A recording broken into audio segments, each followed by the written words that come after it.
My name is Joanne Hunt, and I'm the Study Abroad Director for the Department of Kinesiology and Health. Have you ever thought about studying abroad?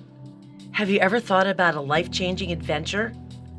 Have you ever considered getting credit for learning outside the walls of the university? Our programs are designed for both majors and non-majors and are offered throughout the academic year. Our courses can be used as upper-level electives and clusters for our majors, and non-majors can petition their departments to see what major or minor requirements these programs might fulfill.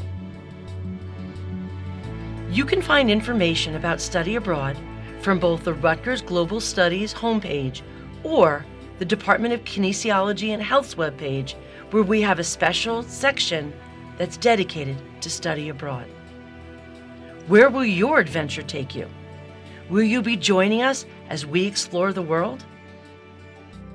Do you have the interest in seeing life and seeing culture and living, learning, and experiencing academics?